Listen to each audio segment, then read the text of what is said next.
If someone had told me that a marriage could end without shouting, without slammed doors, without a single argument, I would have laughed. Because in England, heartbreak is supposed to be polite, quiet, civilised. It is supposed to arrive in long conversations over tea, in careful sentences, in words like, "We need to talk." But the night my marriage died, there was no conversation at all. There was only a message. I was standing in my bedroom, half-dressed, my hair still damp from the shower. The dress I had chosen was hanging on the wardrobe door, a navy blue dress, simple, respectable, the kind of dress you wear when you want to belong. My phone vibrated in my hand. I remember smiling at first. I thought it would be Oliver asking where I was, asking why I was not on my way yet. Instead, I read 11 words that stopped my heart. "You don't need to come tonight. Mum doesn't want you here." I read it once, then again, then a third time. The words did not shout. They did not insult me directly. They were calm, almost polite. And that was what made them unbearable. Because this was not a mistake. This was a decision. A decision made after the house had been paid for, after every bill had been settled, after everything had already been taken from me. In that moment, I understood something that took me years to admit. I was not being rejected as a wife. I was being erased as a person. If you have ever loved someone who quietly chose their family over you, if you have ever paid the price for a life you were not allowed to live in, if you have ever been told you were no longer needed once your usefulness had ended, then this story is for you. And before you decide whether to keep listening, leave a comment with the number 1 right now, so I know you want to hear how a silent betrayal turned into something they never saw coming. Because this story does not end the way they expected. Not at all. My name is Hannah Whitmore. I am 36 years old, and until recently, I believed I had built a good life. Not a dramatic life, not a perfect one, just a decent, orderly English life. I live in a quiet suburb in Surrey, just outside London, the kind of place where neighbours nod politely but never ask questions, where gardens are trimmed, bins go out on the right day, and nothing ever appears out of place. I liked that. I trusted places like that. Professionally, I did well. Very well, in fact. I work as a senior financial controller for a logistics consultancy. Spreadsheets, forecasts, contracts, numbers that do not lie. Decisions that have consequences. I was not reckless with money. I was not impulsive. Every pound I earned carefully. That part of my life was solid, predictable, safe. My marriage, I believed, was the same. I met Oliver Whitmore at a work event in central London. He was polite in the way English men often are, not charming in a loud way, not overly confident. He listened, he asked questions, he waited his turn to speak. On our 3rd date, he apologised for being late. On our 5th, he thanked the waiter by name. On our 7th, he told me he admired that I did not need anyone to look after me. I took those things as signs, good signs. Oliver worked in marketing, not particularly ambitious, but steady. He liked routine. He liked things being calm, and I told myself that was enough. We married quietly, no drama, no big speeches, just close family, a small church. Tea and sandwiches afterwards. His mother, Margaret, hugged me that day. She held my hands and said, "I'm so glad Oliver has found someone sensible." Sensible. I wore that word like a badge. From the beginning, our marriage followed rules, unspoken ones. We did not raise our voices. We did not argue in public. We did not involve outsiders. If something was wrong, we waited until later. If something hurt, we swallowed it. That, to me, was what a grown-up marriage looked like. Margaret lived alone in Croydon then, a modest house, nothing special but comfortable. She visited often, always with advice, always with opinions disguised as concern. You work very hard, Hannah. You must remember Oliver needs peace at home. Men don't cope well with pressure. I smiled. I adjusted. I compromised. Not because I was weak, but because I believed marriage was about balance. Over time, I began to notice a pattern, small at first. If something needed paying for, Oliver would hesitate. If something needed deciding, he would defer. Let me check with Mum.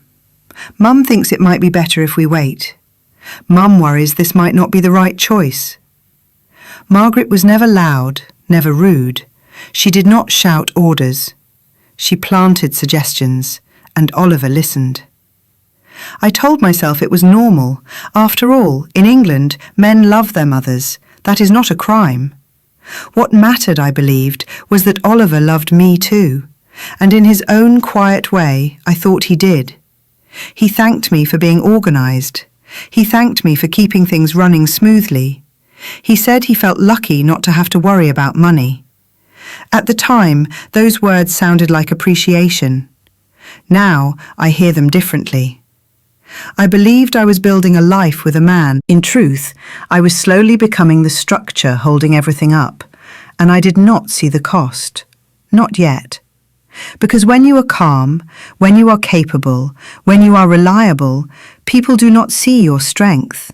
They see your availability. If you met my husband's family for the first time, you would think we were very lucky. That was the thing about them. Nothing was ever openly wrong. Oliver was always polite, always calm, always reasonable. He never raised his voice. He never slammed doors. He never argued back. When something upset him, he sighed. When something annoyed him, he went quiet. And when there was conflict, he avoided it completely. People often told me how fortunate I was. "You're lucky," friends would say. "He's so gentle. He's not like other men." And on the surface, they were right. Oliver did not cheat. He did not drink too much. He did not disappear for nights at a time. Instead, he disappeared in smaller ways. He disappeared when decisions had to be made. He disappeared when boundaries were needed. He disappeared the moment someone stronger stepped into the room. That someone was always his mother. Margaret never shouted, never insulted, never demanded anything outright. She controlled the room with tone, with timing, with silence. At Sunday lunches, she would serve everyone before sitting down herself. She would smile and say, "Oh, I don't need much. I hardly eat these days." And Oliver would immediately say, "Mum, you must eat. Hannah, can you pass Mum the potatoes?" It sounded caring. It looked kind. But somehow the request always came through me. Margaret asked questions the way other people offered opinions. "Do you think Oliver works too hard? Don't you worry that money makes people forget family? Oliver gets overwhelmed easily. You understand that, don't you?" I always nodded. I always reassured her. I always made space. Because that was the role I had quietly stepped into. The understanding one, the flexible one, the woman who could handle things. When Oliver and I disagreed, it never became an argument. It became a pause. He would say, "Let's not talk about this now," or "Mum wouldn't like that idea." And just like that, the conversation ended. Margaret never told Oliver what to do. She simply reminded him how sensitive he was, how much pressure affected him, how important peace was in a family. Peace. That word came up often. Peace meant no confrontation. Peace meant no uncomfortable truths. Peace meant that whoever was easiest to bend would bend. That was usually me. At family gatherings, Margaret praised Oliver openly. "My son is so thoughtful. He always puts family first. He never thinks of himself." Then she would look at me and smile. "And Hannah is very capable. She doesn't mind taking care of things." People laughed. They nodded. I laughed too. From the outside, we looked balanced. A gentle husband, a capable wife, a caring mother. Inside, the balance was already tipping. When bills arrived, Oliver passed them to me. When plans needed organising, Oliver stepped back. When his mother expressed concern, Oliver deferred. "I just don't want to upset her," he would say. "You know how she is." I did know how she was. I just did not yet understand what that meant for me. Margaret never asked for control. She assumed it, and Oliver, without ever saying it out loud, gave it to her. Not because he was cruel, but because he was comfortable letting someone else lead, especially when that someone was not me.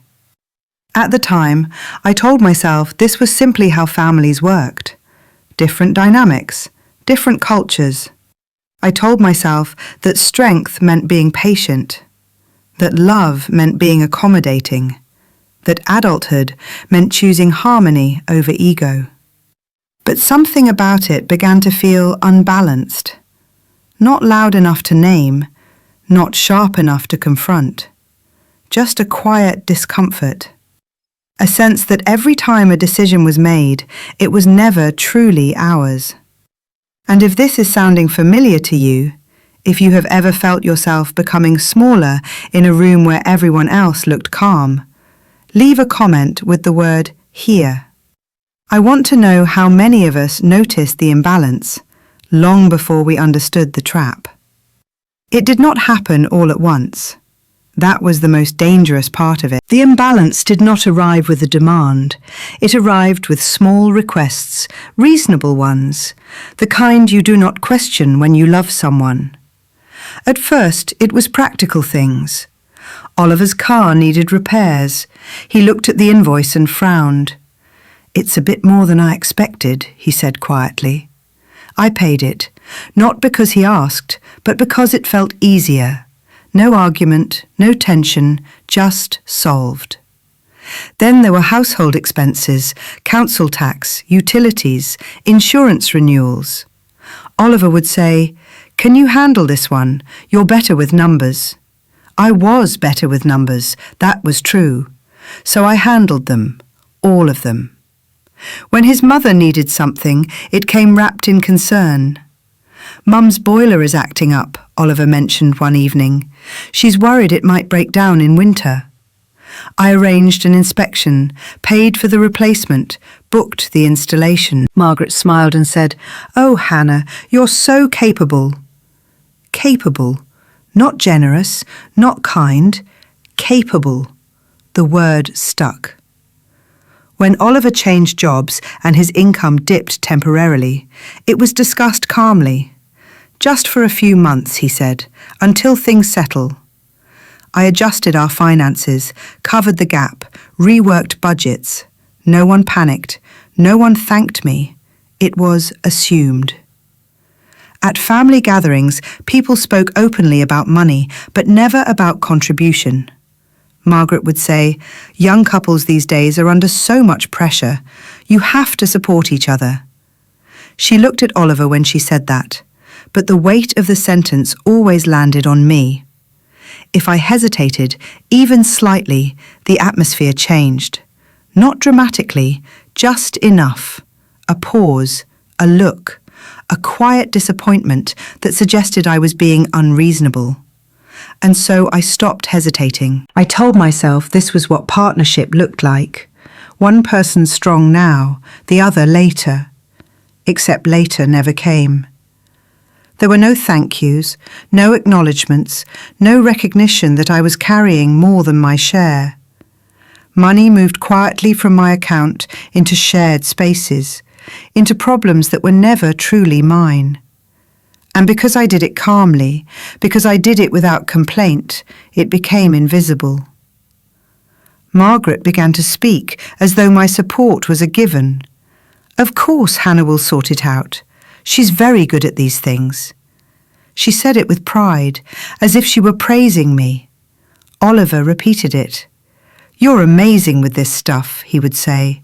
I don't know what I'd do without you. At the time, that sounded like love. But love that relies on you breaking quietly is not love. It is convenience. The worst part was not the money. It was the responsibility that came with it. If something went wrong, it was my fault. If something was delayed, I was asked to fix it. If something was missing, I was expected to provide it. And if everything went smoothly, it was simply how things were meant to be. Margaret never once said thank you. She said, well, that's settled then, or, good, I was worried about that, as if worry had been her only contribution. Oliver never noticed the shift, or perhaps he did, and chose not to see it. He liked that things worked. He liked that problems disappeared. He liked that his mother was comfortable, and he liked that none of it required confrontation from him. I began to realize that my strength had created space for everyone else to be weak, and weakness, when it is protected for too long, turns into entitlement. Still, I did not stop, because I believed fairness would eventually correct itself, that one day someone would notice, that someone would say, you've done enough. No one did. Instead, the requests became larger, the sums increased, the expectations grew. By the time the house was mentioned, it felt like the natural next step. Not a favour, not a gift, an inevitability. And that was when something inside me began to resist. Not loudly, not yet, just a quiet thought I could no longer ignore. When did my support become an obligation? And when did my silence become consent? That question sat with me, unanswered, waiting. Looking back now, I can see the moment when things stopped feeling equal. Not because something dramatic happened, but because something small changed. The way I was spoken to, the way I was looked at, the way decisions were made without me, even when they involved my time, my money, my life. It started with tone. Margaret never criticised me directly. She preferred suggestions that sounded reasonable. You're very focused on work, Hannah. It's admirable, of course. But family needs presence, not just provision. She said it gently, almost kindly. Oliver nodded when she said it. Not in agreement exactly, more like acceptance. At first I laughed it off. I told myself she meant well, that she came from a different generation, that I was being sensitive. That word appeared more often, sensitive. When I questioned a decision, Oliver would say, "You're overthinking it," or "Mum didn't mean it like that." When I expressed discomfort, Margaret would smile and say, "Oh, darling, you always take things to heart." Always. As if this was a flaw I had always had. As if the problem was not what was said, but how I reacted to it. Over time, I began to doubt my own instincts. If I felt hurt, I told myself I was imagining it. If I felt excluded, I told myself I was being dramatic. Because nothing was ever obvious enough to challenge. Plans began to happen without me. Sunday lunches were rearranged. Family outings were discussed after they had already been decided. "Oh, we thought you'd be busy," Margaret would say. "You work so much." I did work, that was true, but I had not been asked. When I joined conversations, they slowed. When I offered opinions, they were acknowledged politely, then ignored. Oliver stopped looking to me for confirmation. He started looking past me. At times, it felt as though I was physically present, but emotionally absent, like a guest in my own marriage.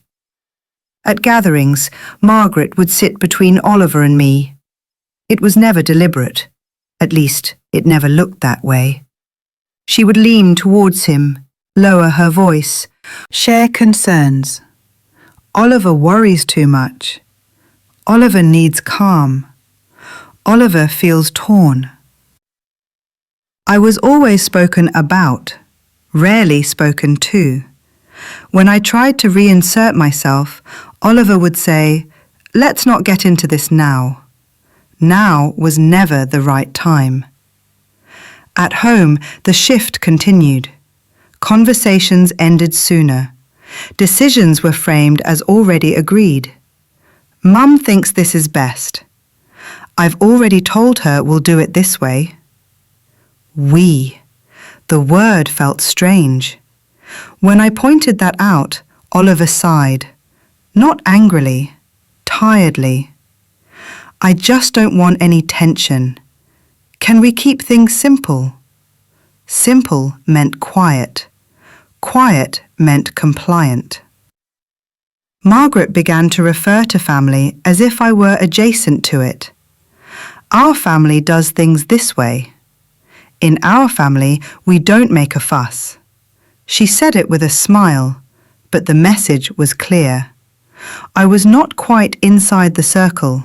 I was orbiting it. The most unsettling part was how normal it all looked. No shouting, no cruelty, no open hostility, just a steady erosion of my place. Friends noticed nothing. From the outside, we looked calm, balanced, civil. That made it harder. Because when something hurts quietly, you wonder if it is really hurting at all, or if you are simply ungrateful. I began to apologize for things I had not done. I'm sorry if I misunderstood. I didn't mean to make it awkward. Margaret accepted these apologies with grace. Oliver accepted them with relief. And each time I did it, the ground shifted a little more beneath my feet. I was still paying, still organizing, still carrying responsibility, but my voice mattered less. My presence felt optional. It was as though my role had been reduced to function, useful, reliable, replaceable, and yet I stayed. Because there was no clear moment to leave, no single act I could point to and say, that was wrong. There was only a feeling, a tightening in my chest when Margaret entered a room, a heaviness when Oliver avoided my eyes, a growing awareness that something was being decided without my consent. I did not know what the trap was yet. I only knew that I was standing closer to its edge than I realized, and that once you start doubting your own reality, it becomes much easier for others to decide it for you. There are moments in life that do not feel important when they happen. They pass quietly, almost unnoticed. And yet, later, when everything has fallen apart, those moments replay in your mind with unbearable clarity. This was one of them. It was a weekday evening, nothing unusual. The house was quiet, in the way English houses often are after dinner. Oliver had gone into the living room to take a call. He did not close the door. He never did. At first, I was not listening. I was rinsing a mug at the kitchen sink. The radio was on low. Then I heard my name. Not spoken loudly, not sharply, just mentioned, casually. I froze. Oliver's voice dropped, not into a whisper, but into something careful. I know, he said. I've thought about it. There was a pause, long enough to feel deliberate. Then he said something that made my stomach tighten. After tonight, it won't matter. I did not move. I did not breathe. The words themselves were ordinary. Out of context, they meant nothing. But there was something about the way he said them, not rushed, not emotional, certain. I heard Margaret's voice through the phone, soft, controlled, too calm. I just want what's best for you, she said. You know that. Oliver exhaled slowly. As if relieved. I do, he replied. I trust you. Trust. That word landed heavily. There was more conversation after that. Fragments, half sentences. She doesn't need to know yet. It's better this way. We'll deal with it properly. Properly. I stepped back from the sink, quietly, carefully. When Oliver returned to the kitchen, he was smiling, relaxed, as if nothing had happened. "Who was that?" I asked lightly. He hesitated, only for a second. "Mum," he said, "just checking in." I nodded. I smiled back, because nothing in that answer was technically untrue. For the rest of the evening, he was unusually gentle. He asked how my day had been. He offered to make tea. He touched my shoulder as he passed. It felt rehearsed, not false, but intentional. That night, I lay awake listening to his breathing. After tonight. The phrase repeated itself, over and over. I tried to make sense of it, tried to place it somewhere harmless. Perhaps I was tired. Perhaps I was projecting. Perhaps it meant nothing at all. That was the most unsettling part. There was nothing concrete, nothing I could accuse, nothing I could confront. Only a growing awareness that something was moving quietly without me. The next day, small details began to stand out. Oliver checked his phone more often. Margaret messaged him repeatedly. Plans were confirmed without discussion. "Everything's sorted," Oliver said at one point. "You don't need to worry." Sorted. Another word that felt too final. I noticed how often decisions were being framed as done, not discussed, not suggested, done. Still, I said nothing, because saying something would mean admitting I was afraid, and I did not yet know what I was afraid of. All I knew was that I was no longer part of the conversation. And if you have ever felt that moment, that quiet shift when you realize something important is happening without you, leave a comment with the word wait. Because sometimes the most dangerous plans are the ones you only sense long before you understand them. The day of the event arrived quietly, too quietly. There was no rush in the house, no last-minute questions, no shared excitement, just a strange stillness that sat heavy in every room. I woke earlier than usual, not because of nerves, because my mind refused to rest. The sky outside was grey, the kind of English grey that makes everything feel muted, contained. Oliver was already dressed when I came downstairs, smart, calm, focused. He kissed my cheek, briefly. "Big day," he said. I nodded. Yes. That was it. No mention of timings, no mention of plans, no mention of when we would leave. I told myself he was just distracted. People get distracted on important days. I went back upstairs and opened the wardrobe. The dress was still there, navy blue, pressed, waiting. I ran my hand over the fabric, smooth, uncreased. I had chosen it carefully, not too formal, not too casual. The kind of dress you wear when you want to be seen but not questioned. On the bed, the gift sat wrapped in pale paper. Simple, understated. A framed print from a local artist. Something tasteful. Something Margaret would approve of. I checked my phone. Nothing. No message. No update. I sent a short text. "What time are we heading out?" Delivered. No reply. I waited. Minutes passed. Then more. I applied my makeup slowly, deliberately. Foundation, mascara, a neutral lip. I wanted to look composed. I always did. Downstairs, Oliver moved about the kitchen, opening cupboards, closing them again. I could hear him on the phone. Low voice, short answers. I did not hear my name this time. I checked my phone again. Still nothing. I sent another message. Let me know when you're ready. Delivered. No reply. The silence began to feel intentional. I sat on the edge of the bed, fully dressed now, shoes beside me, bag ready, everything prepared, except me. Time stretched. At 6:30, I heard the front door open, then close.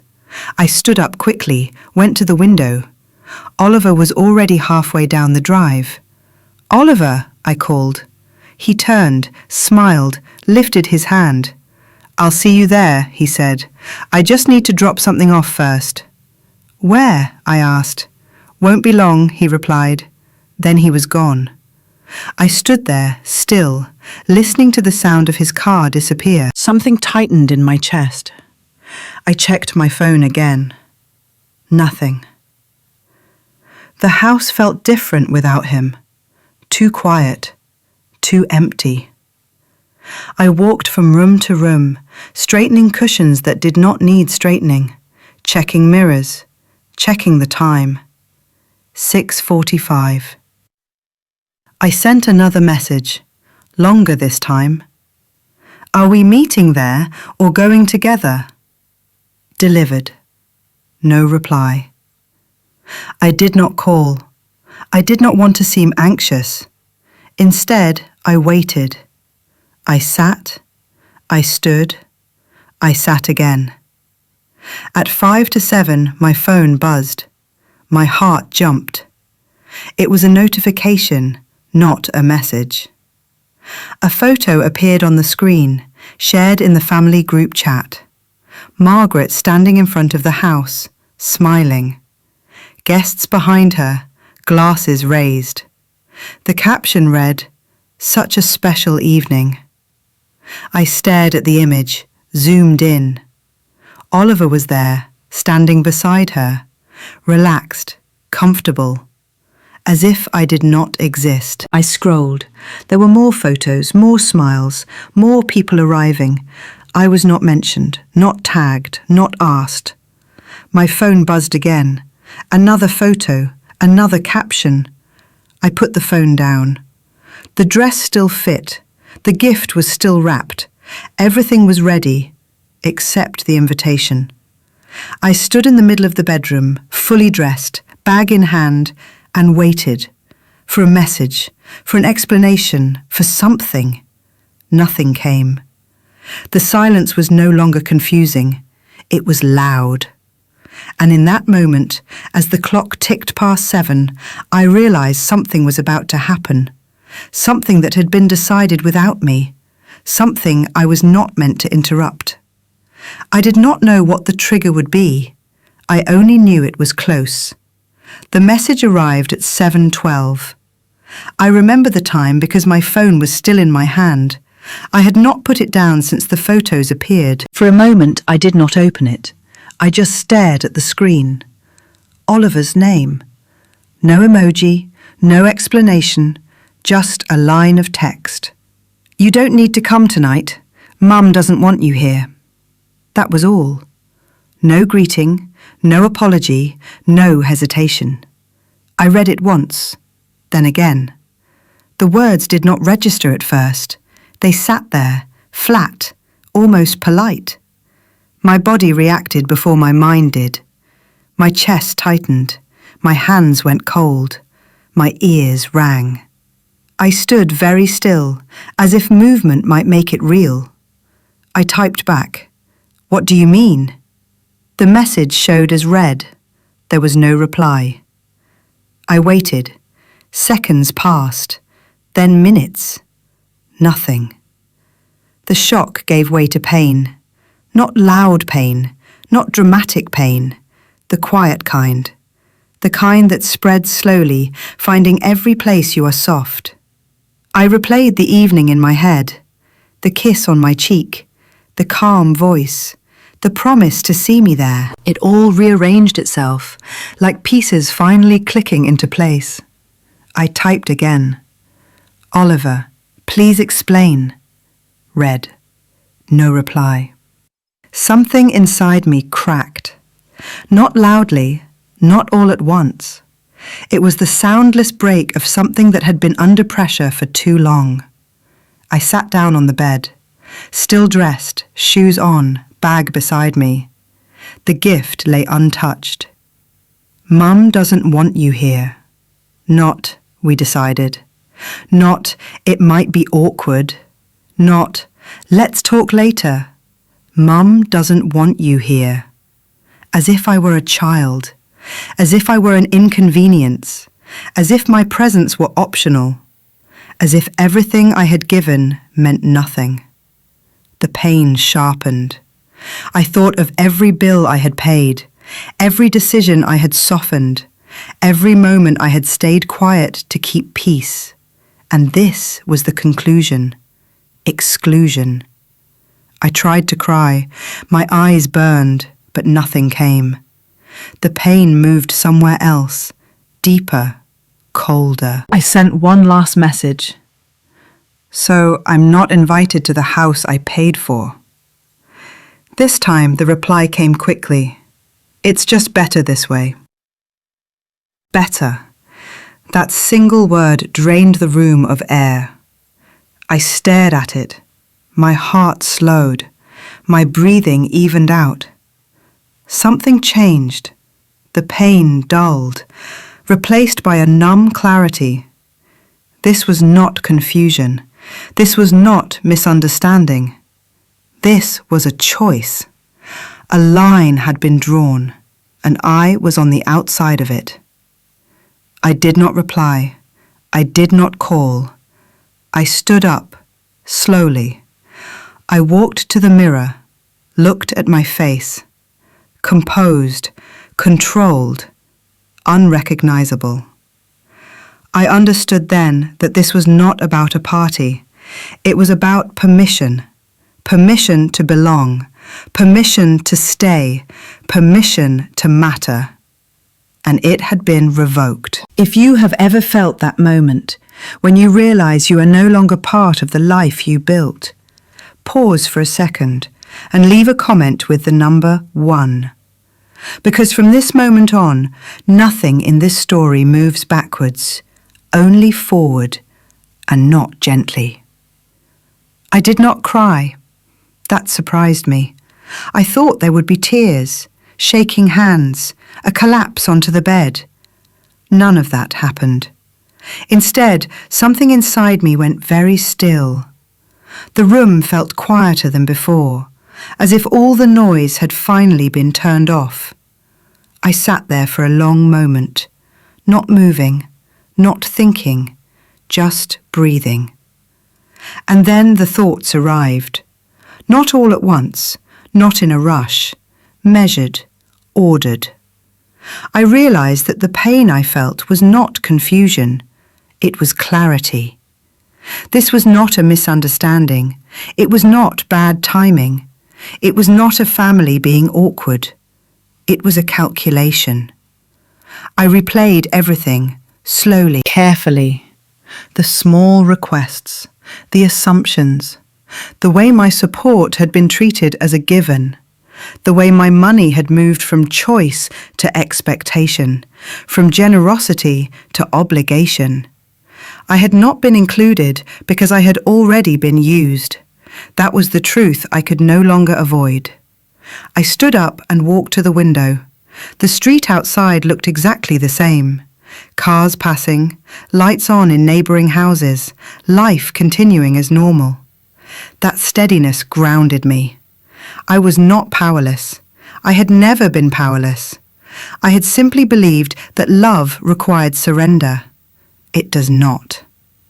I thought about the word investment. At work, an investment is something you monitor, something you evaluate, something you exit when it turns toxic. No one calls that cruelty, they call it sense. And suddenly, everything made sense. My marriage had become an investment gone wrong. Not because I had given too much, but because the return had turned dishonest. I had invested time, trust, resources, and instead of partnership, I had funded dependency. I had created comfort for people who did not respect me, stability for people who did not protect me, options for people who did not choose me. That realization did not hurt. It steadied me. I looked at my reflection. My face was calm, my eyes clear. There was no anger there, just resolve. I understood something else then. They believed I would react emotionally, that I would beg, argue, explain. They were wrong. Emotion had already done its work. It had shown me the truth. What came next would be logic. I took off my shoes, placed them neatly by the door. I removed the dress, hung it back in the wardrobe. Not in anger, not dramatically, carefully. The gift followed, still wrapped, returned to its place. Nothing in this room needed to be rushed anymore. I sat at the desk and opened my laptop. The familiar glow of the screen felt reassuring, predictable, honest. I logged into my accounts, checked balances, reviewed authorizations. Everything was exactly where it should be, because I had built it that way. For the first time that evening, I allowed myself a small smile, not because I was happy, but because I was clear. Clarity is powerful. I did not send another message. I did not ask another question. Questions are for people who still doubt their position. I did not doubt mine. I wrote a short note to myself, 3 words. Control returns now. I knew there would be consequences, that once I moved, nothing would look the same again. But I also knew something else. Staying silent had not kept me safe. It had only made me convenient. That phase of my life was over. I closed the laptop, stood up, straightened my shoulders. This was no longer about a party or a house or even a marriage. It was about ownership of my money, my time, my decisions. They had mistaken my calm for compliance, my patience for permission. They would not make that mistake again. I turned off the bedroom light. As I walked downstairs, my phone vibrated. Another message from Oliver. I didn't mean to upset you. I did not open it, because intent does not undo impact, and explanations do not restore boundaries. I placed the phone face down on the table. Tonight was not the end of something. It was the beginning of something else, something colder, smarter, unmovable. I was done reacting. From this moment on, I would be acting. I did not rush. That was the first thing that surprised me. Most people think revenge is a storm, a slammed door, a screaming phone call. Mine was quieter than that. It was the kind of quiet you get in an office after hours, when the lights are still on, but the building has stopped pretending. I sat at the kitchen table with my laptop open, phone beside it, a glass of water I did not touch. Outside, the street was calm. Inside, my mind was not. But it was focused. I started with the bank.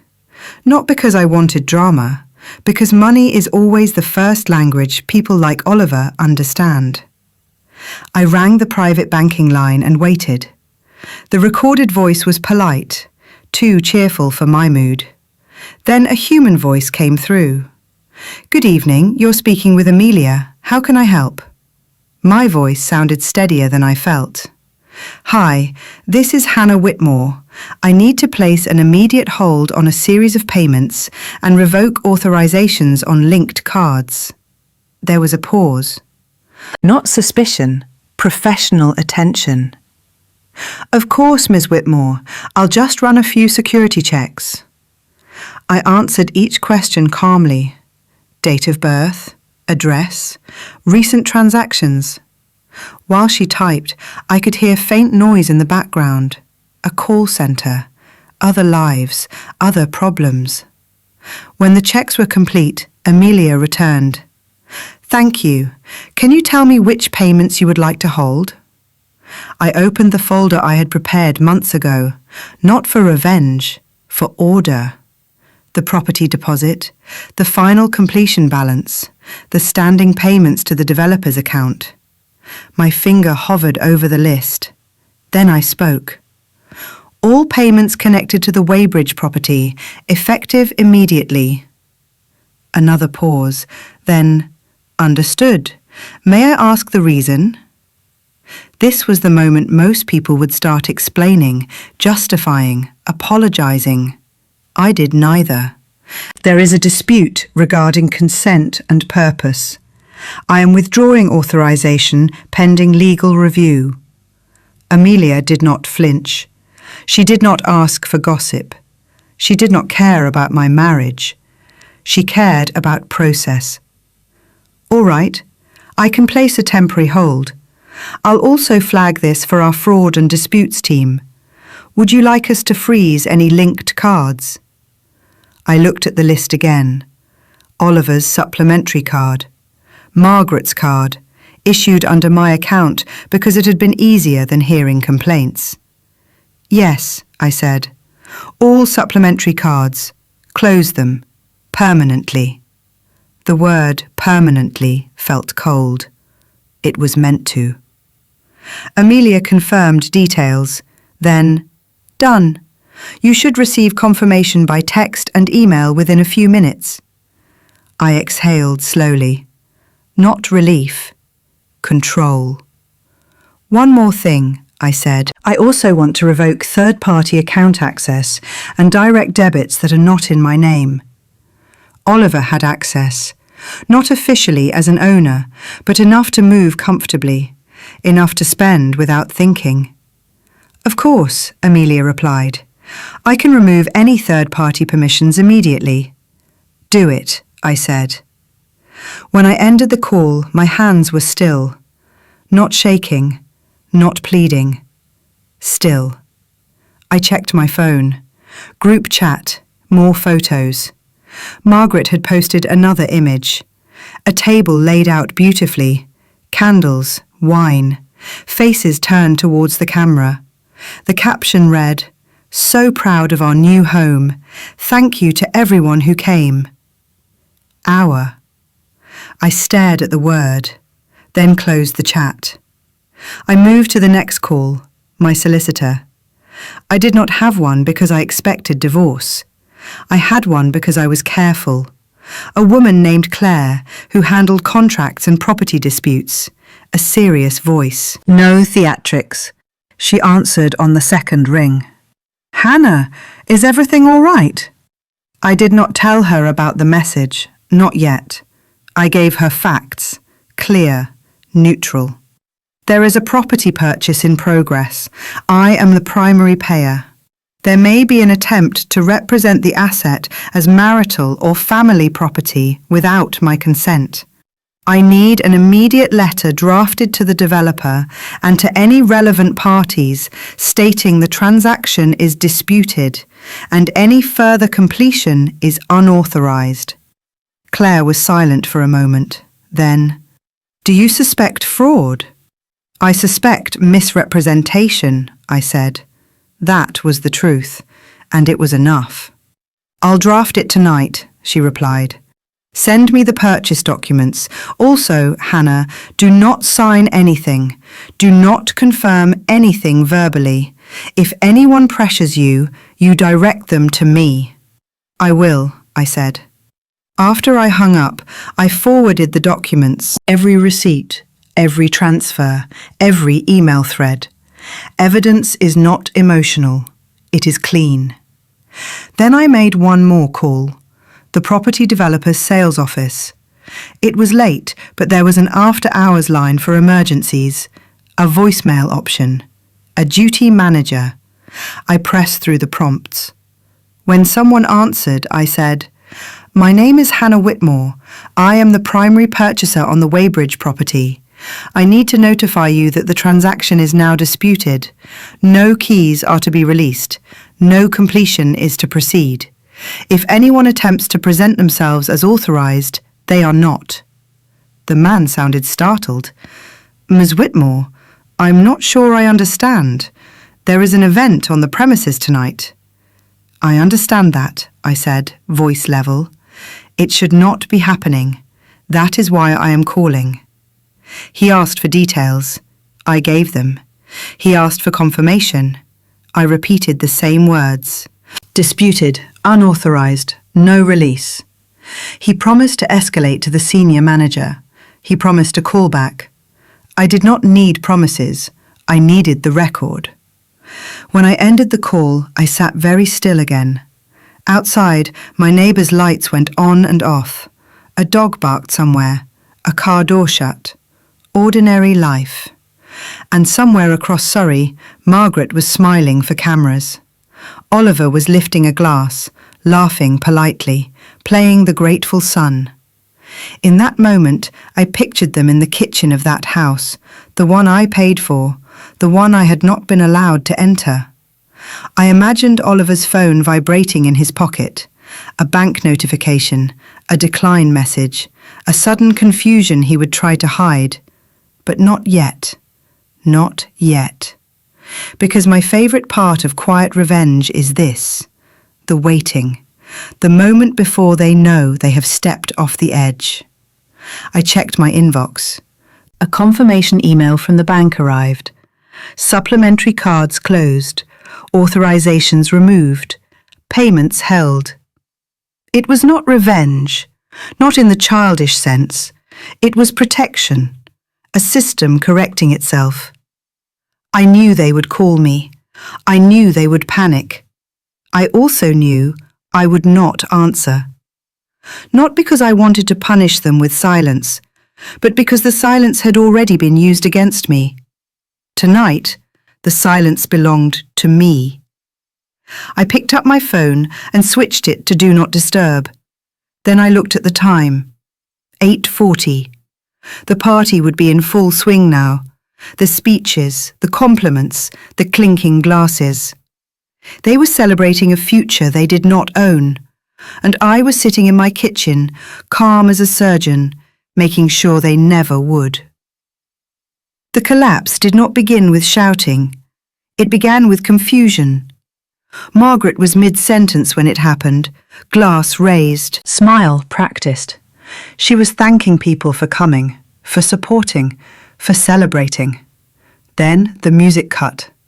Not dramatically, just gone. A few heads turned. Someone laughed awkwardly. Oliver glanced around, irritated. He checked his phone. No signal problem, no alert, just a notification. Payment declined. He frowned, tried again. The bartender leaned forward, polite, uncomfortable.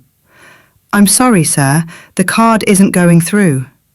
Oliver laughed, a quick one, confident. "Try it again." The bartender did. Declined. Margaret stepped closer, lowered her voice. "What's going on?" Oliver shook his head. "I don't know." He reached for his wallet, pulled out another card. Declined. The people nearby began to notice. Whispers, side glances. Margaret's smile stiffened. "I'll sort this," Oliver said, already sweating. He moved away from the bar, dialed my number straight to voicemail. He tried again. Then again. No answer. At the same moment, the front doors opened. 2 men entered. Dark suits, badges visible. Conversations faltered. Someone dropped a fork. One of the men approached the event organizer. "Excuse me, we need to speak with the responsible party for this property." Margaret stepped forward, chin lifted. "That would be me." The man nodded. Professional. "I'm afraid there's been a dispute lodged against this property. Until it is resolved, the premises are not authorized for use." Silence. A thick, heavy silence. Margaret blinked. "I don't understand." The man handed her a document. She did not take it. Oliver did. His hands shook. "This must be a mistake," Margaret said. "This house belongs to our family." The man's voice did not change. It is currently registered under dispute. No completion has been finalised. No keys should have been released. A murmur rippled through the room. Someone coughed. Someone else stepped back. Oliver scanned the page, panic rising. "There's a party here," he said. "People have come." "I understand," the man replied, "but the property is not legally available for occupation." Margaret's face drained of colour. "This is absurd," she said. "My daughter-in-law arranged everything." The man paused, looked at her carefully. "Ms. Whitmore did not authorise this event." The name landed like a dropped plate. Eyes turned, slowly, deliberately. Oliver's phone buzzed again. Another notification. Account access revoked. He stared at the screen, as if it had betrayed him. "She wouldn't do this," he whispered. But even as he said it, he knew. The event organiser approached, flustered. "We need to shut this down," she said. "If the property is disputed, we can't continue." The music did not return. Guests began to leave, quietly at first, then faster. Some avoided eye contact, some whispered openly. "Did you know? I thought the wife paid for this. How embarrassing." Margaret stood frozen, her authority evaporating with each departing guest. "This is a misunderstanding," she said too loudly. "Please, stay." No one did. Oliver tried calling again, then messaging, then calling once more. Nothing. The bartender approached again, gentler this time. "I'll need payment for what's already been served." Oliver swallowed, tried another card, declined. Margaret reached for her handbag, hands trembling. She found her card, held it out, declined. The bartender shook his head apologetically. "I'm sorry." That word again. Margaret's voice cracked. "This is humiliating." Yes, it was.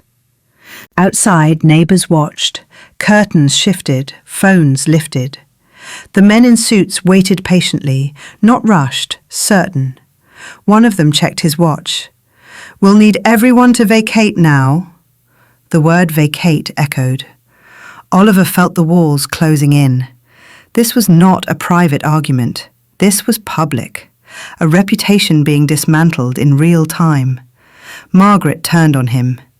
"You said everything was sorted." "I thought it was," he snapped, then caught himself, lowered his voice. "She's doing this." Realization hit her.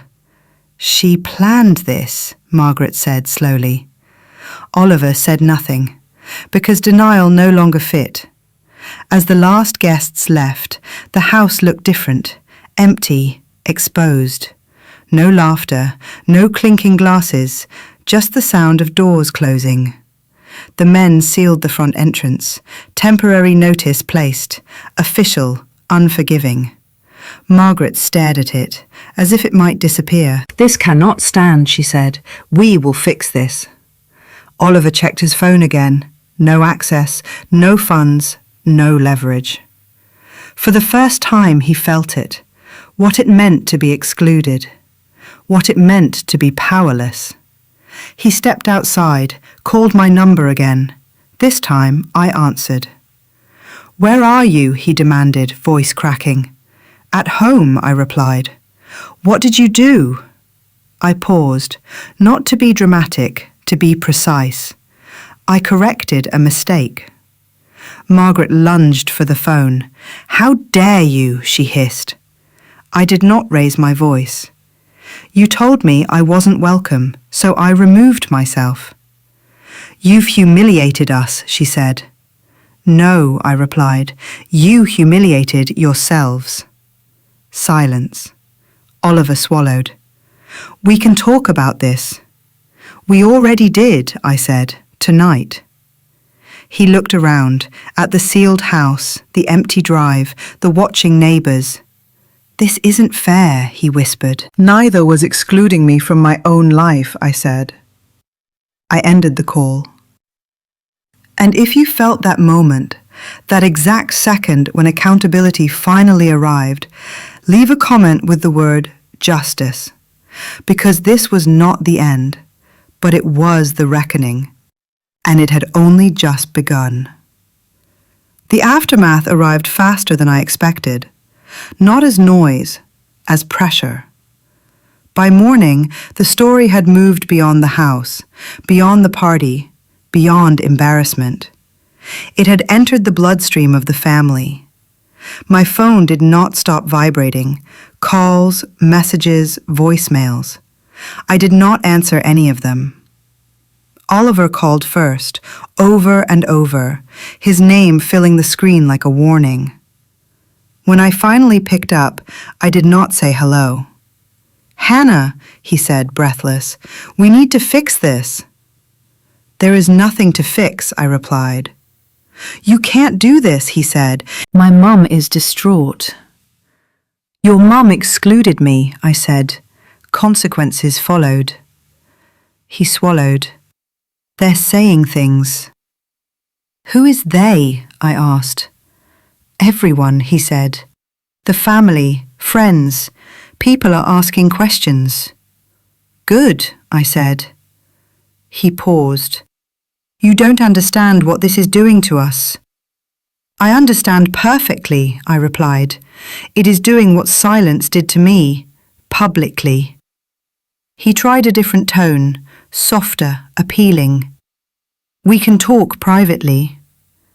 "I am not interested in private conversations anymore," I said. Click.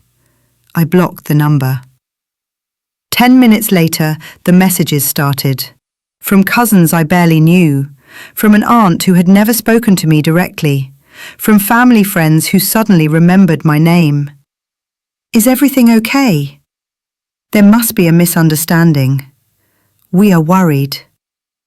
Worried. No one had worried when I was erased, when my voice disappeared from decisions, when I was told not to show up. I did not reply. By midday, the story had shifted again. Someone had posted photos from the party, then removed them. Screenshots remained. People began connecting details: the house, the funding, my absence. Speculation turned into assumption, assumption into narrative. I received a message from a neighbour. "I thought you should know. People are talking." "I know," I replied. "Thank you." That was all. In the afternoon, Margaret called, from a withheld number. I answered. "You have destroyed our family," she screamed. Her voice was unrecognizable, raw, uncontrolled. "You planned this," she continued. "You humiliated us in front of everyone." I waited until she ran out of breath. Then I spoke. "I did not attend an event I was not invited to," I said. "I withdrew my consent from a transaction I funded." She laughed sharply. "You think that makes you clever?" "It makes me accurate," I replied. "You owe us," she shouted, "after everything we have done for you." I did not raise my voice. "You did nothing for me," I said. "You took."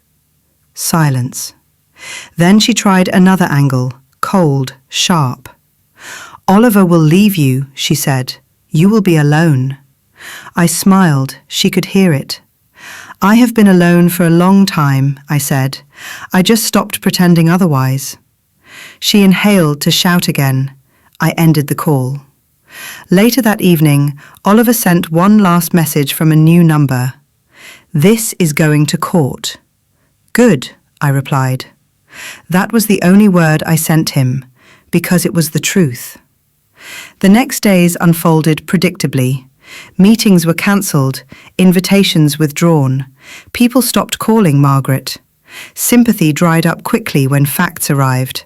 Receipts, bank records, timelines. Truth is patient. It waits for noise to exhaust itself.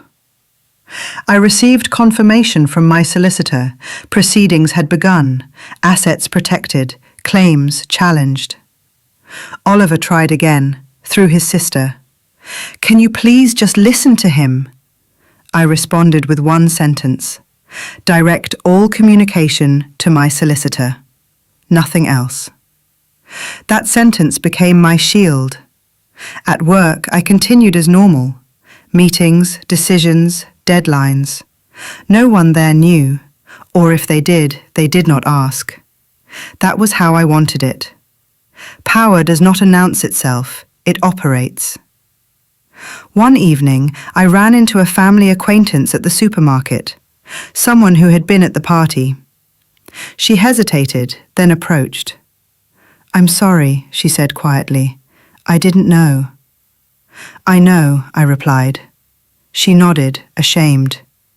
"I hope you're okay." "I am," I said, and I meant it. When I got home, I sat with a cup of tea and reviewed my calendar. Everything was in order. For the first time in months, I slept without replaying conversations, without rehearsing explanations, without wondering how to make myself smaller. I had nothing left to prove. They had lost control not because I attacked them, but because I stopped protecting their image. That is the difference. Oliver sent one final voicemail. I did not listen. Margaret sent a letter. I forwarded it unopened. Closure does not come from hearing the same lies again. It comes from refusing to participate. If you have ever wondered what real power looks like, it is not shouting. It is not revenge. It is walking away with your life intact and your name clean. If this moment felt right to you, leave a comment with the word clear, because clarity is the beginning of everything that comes next. Justice did not arrive as a spectacle. It arrived as paperwork, forms, emails, appointments, the kind of justice that does not feel dramatic but leaves nothing undone. The divorce moved forward quietly. No shouting in court, no public statements, just signatures, dates, finality. Oliver tried to negotiate at first, not for reconciliation, for comfort. He wanted time. He wanted space. He wanted things to feel less sudden. I listened. Then I said no. Not angrily, not emotionally, just no. Because clarity had already arrived, and clarity does not negotiate with nostalgia.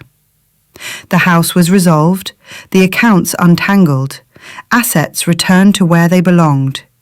There was no windfall, no victory speech, just balance restored. Margaret did not attend the final meeting. I was told she was unwell. Stress, they said.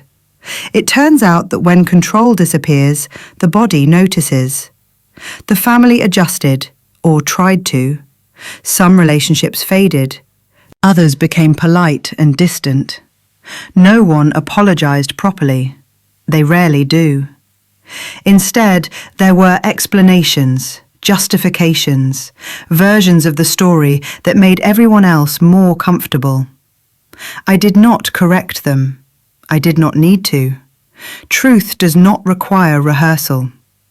Oliver moved out, not immediately, but inevitably. He took a smaller flat, a temporary one, he said. Temporary became permanent. He reached out once more, weeks later. I didn't think it would end like this, he said.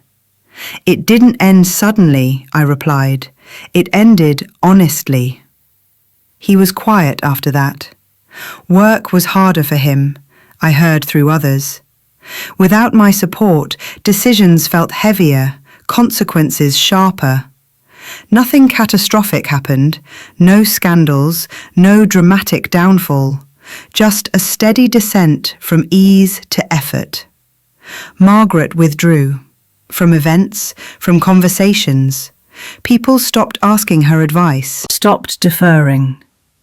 She was still respected, but no longer central. Power does not vanish overnight. It erodes, slowly, publicly, irreversibly. And that is how karma often works, not as punishment, but as exposure.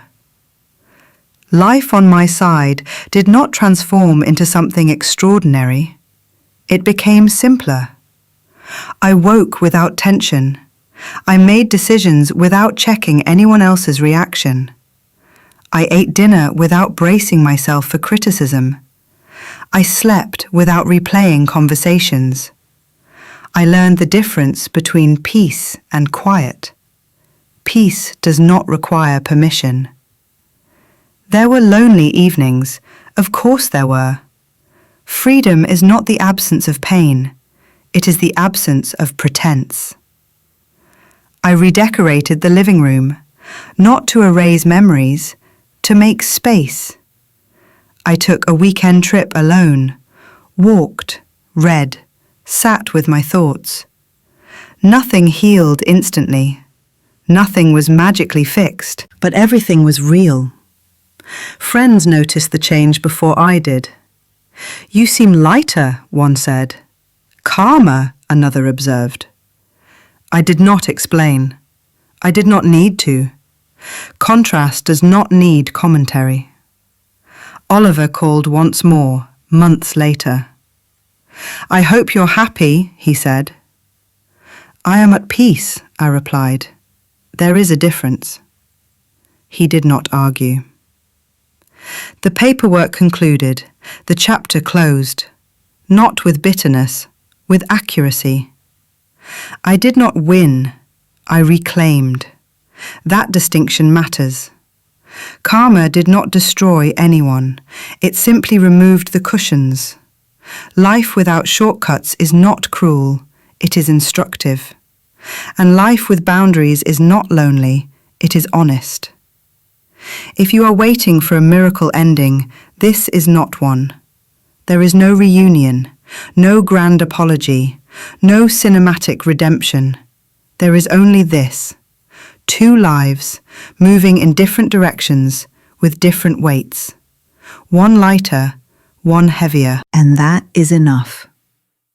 If this ending felt real to you, leave a comment with the word real, because real justice rarely looks like revenge. It looks like balance. There is a quiet that arrives after everything has been decided. Not the tense quiet of waiting, not the heavy quiet of loss, but the kind that settles gently, like dust after a long journey. That was where I found myself. Not triumphant, not broken, just still. I woke up one morning and realized my shoulders were no longer raised. My jaw was unclenched. My breath moved freely again. Nothing in my life had become perfect, but nothing was pretending anymore. The house was the same, the street unchanged, the kettle still took too long to boil. And yet, everything felt different. Peace does not announce itself, it simply stays. I began to enjoy small things again. Morning light through the window, the sound of rain against glass, the comfort of making decisions without explaining them.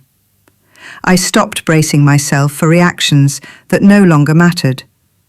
There were no more negotiations, no more emotional calculations, no more rehearsed sentences. I learned that letting go is not an act of weakness. It is an act of accuracy. You do not let go because you failed. You let go because you finally see clearly. For a long time, I believed that stability came from structures, houses, titles, family names. But structures can trap as easily as they protect. What I had mistaken for security was control. What I had called patience was self-erasure. And what I had once called home had required me to be smaller than I was meant to be. Freedom did not arrive as excitement, it arrived as relief. I did not need a bigger house. I did not need an apology. I did not need an audience. I needed space. Space to think without fear. Space to exist without permission. space to be whole. People often imagine freedom as escape, as running away. But true freedom is quieter than that. It is waking up and knowing you will not be corrected today. It is speaking and not flinching. It is silence that does not punish you. I thought about the house they tried to claim, the walls, the garden, the gate, all very impressive, all very empty. Because a palace built on someone else's silence is not a palace at all. Freedom is the real palace. It has no address, no keys, no witnesses. It lives inside your body when you finally stop apologizing for taking up space. There were moments of grief, of course there were. Not for the marriage itself, but for the version of myself who stayed too long. I grieved her gently. She did the best she could with what she knew, and then I let her rest. I did not need revenge to heal. I did not need karma to perform. Life had already corrected itself. Balance returned when I stopped interfering with the truth. The future did not arrive with promises, it arrived with possibilities. Some days were quiet, some days lonely. But loneliness without fear is very different from loneliness inside control. I trusted myself again. That was the greatest gift of all. I trusted my instincts, my boundaries, my right to walk away. I no longer needed to prove anything, not strength, not success, not resilience. I simply lived. And that, I learned, is the most radical thing a woman can do after being told she should be grateful for less. If you are listening to this and recognizing parts of yourself, know this. You do not need permission to choose peace. You do not need evidence to leave discomfort. You do not need drama to justify clarity. You are allowed to want more, and you are allowed to walk away quietly. Freedom is not loud. It does not demand applause. It waits patiently for the moment you are ready to choose yourself. And when you do, it will feel less like victory and more like coming home. If this ending stayed with you, leave a comment with the word freedom.